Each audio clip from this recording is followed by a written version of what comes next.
All right, guys, we're back again.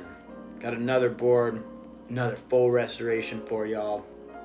This is really fun to work on. This is a little board we found on OfferUp, and on this photo you can see it zoomed in, and I was able to make out Stanton 1095. I don't know if it was his 1095th board he shaped or what, but I looked him up. I didn't know who Stanton was, but it turns out Matt Calvani, who's the head shaper at Bing, actually learned to shape by apprenticing under Stanton. So yeah, that wasn't the reason why I tried to knock 25 bucks off this. The surfboard was just in real bad shape. So anyway, the guy was cool who sold it to us. $25 was a fair asking price, I think, and he was happy to get 25 bucks for it. You can see this thing was in real bad shape. So yeah, we got it home, started kind of picking at it. You can see this foam was just rough, man. The board was cool though. Like, I love this tail. More damage, rail dings. You can see there's this weird bump on the nose. So we got to it. This is what is this? It's like paint stripper. It's orange paint stripper, and it worked really well getting this paint off.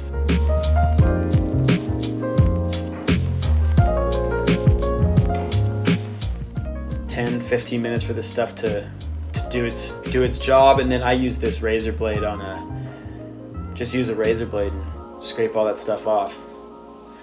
Just starting to see what's underneath all this paint. I think it was like house paint. This is a 60 grit sandpaper rather, on a hard pad. And we just use that to take the rest of the paint off the board.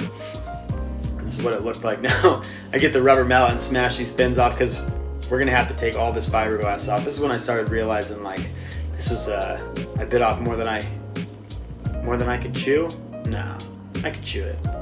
It was just more work than I thought it was going to be at first, but it was fun to work on. So here we go, peeling off all this old fiberglass. I'm using a chisel here and just knocking this fiberglass off the rails. That was a good piece. It's always satisfying. You get like a nice big piece of fiberglass that peels off all at once. Now someone fixed this thing before, and they did not the best job on the nose, so I just cut that off.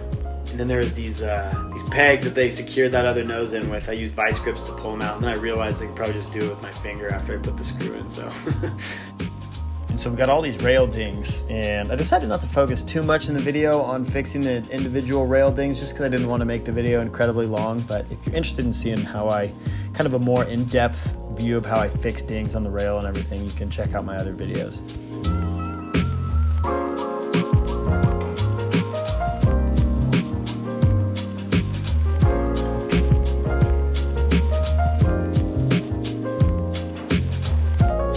Now we're gonna make our little tape barrier here. It's gonna hold our resin and Q-cell in place once we pour it in, help fill up those dings.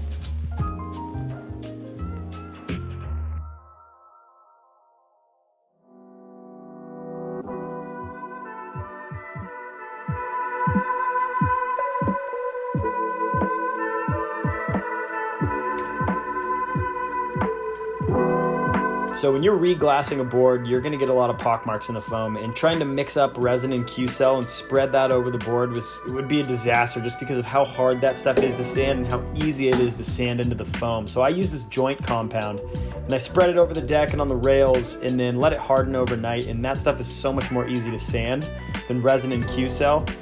Structurally not super strong, but it does a good job kind of filling in some of those imperfections when you peel glass off.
So at this point, board's looking good, you know, then I decided to get fancy and give it a little color.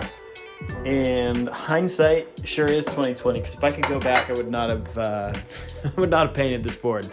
You'll see what happens.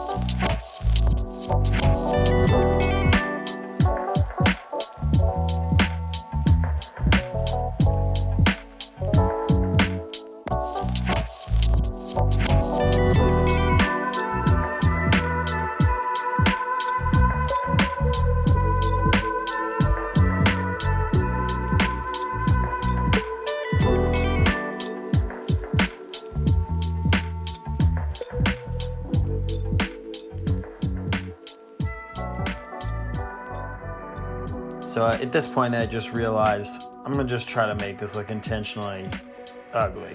And maybe it'll kind of come out looking cool. So I poured acetone all over it, slapped it, spray painted a white squiggly line around it. The white squiggle was kind of cool, actually. I was like, I might do that on another board. But anyway, looking at it on the rack, I was like, it kind of looks like a cool, like beat up old painting or something. It's kind of rad.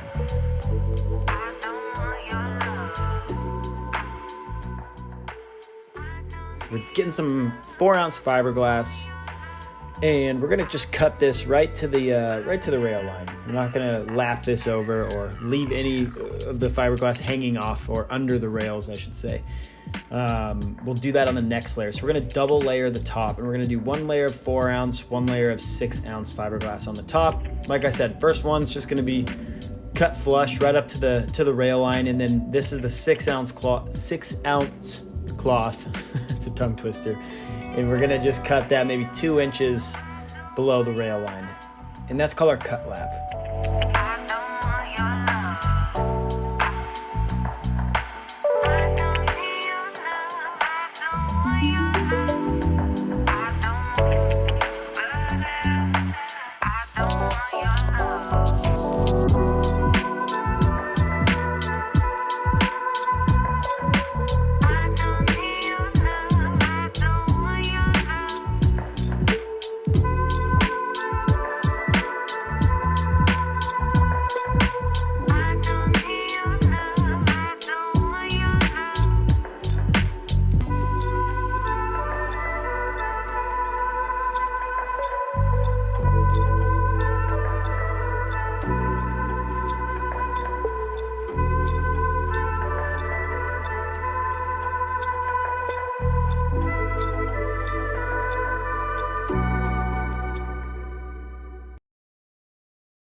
In the end, I gotta say, the color wasn't too horrible. It kind of grew on me. I thought it was kind of cool. So underneath the fiberglass, it looked better. Anyway, here I go with the fin placement. That's called a shaper square, and you can pick one up. It makes it easier to place where your fins are gonna go on the board. And I decided to go with fin boxes instead of glass on fins. So this is a router jig made by Future Fins. It makes it really easy to install their Future Fin setup. So they use a router bit called a 1-pass router bit, which is what I'm using here. You literally just push it down, pull it across, and you have a perfect route for your fin box. But but you want to make sure you tape that thing down really well for sure, or else it can move around. Your route gets all messed up. Anyway, I didn't even have the fin boxes, I realized, so we had to make a quick weekend trip down to the supplier, Fiberglass Source, shout out Marino. I paid for the fin boxes online, and he was nice enough to stash them next to the curb so I could pick them up on Saturday when they were closed.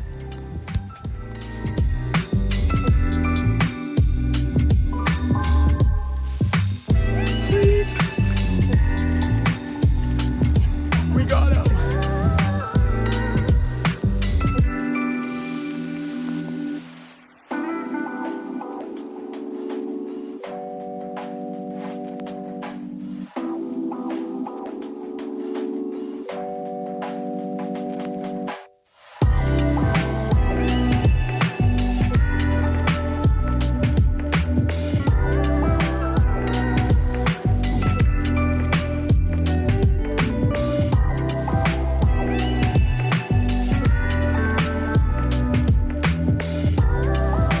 So when you're taping your fin boxes, you just want to peel off any tape that covers anything except that main channel where the fins and the fin screw goes.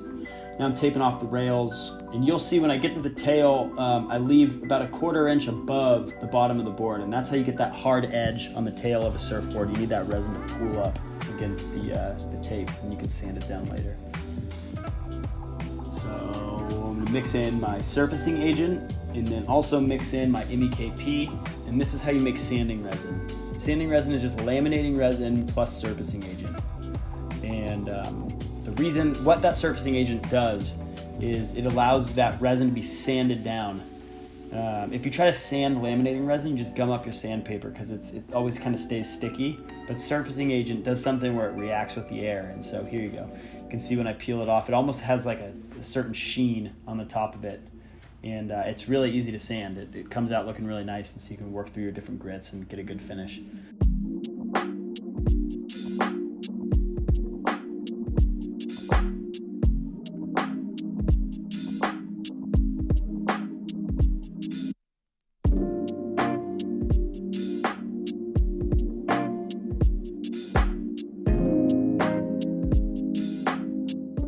Sanding takes forever. This is the part that I go heavy on the editing. I'm just spare you guys. It takes so long to sand these things, and I work through probably 6 different grits of sandpaper. I use 120, 220, 3 something, I use 350, doesn't matter. Some sandpaper in the 300s, then 400, 600, and 800. So we'd be here all day if I put the footage in of all that sanding.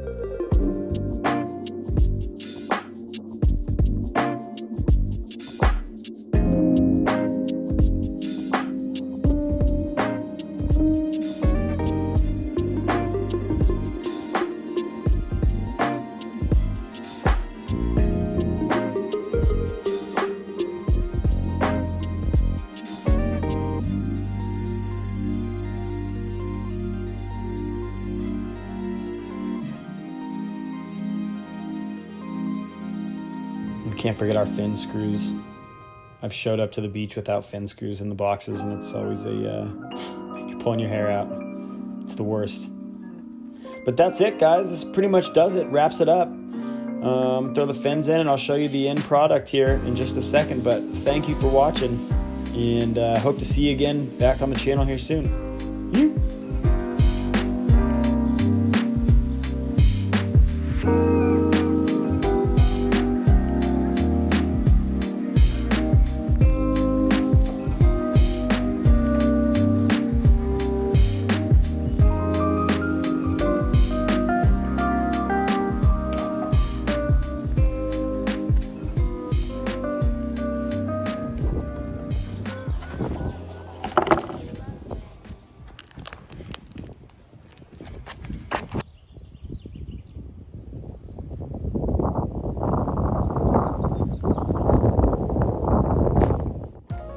Hey guys, did you know that there's now an app for surfboard repairs?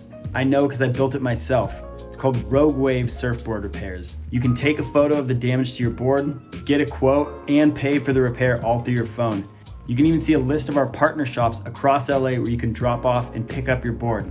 Last thing, if you're a developer and you know React Native and Swift and you surf, we need to talk.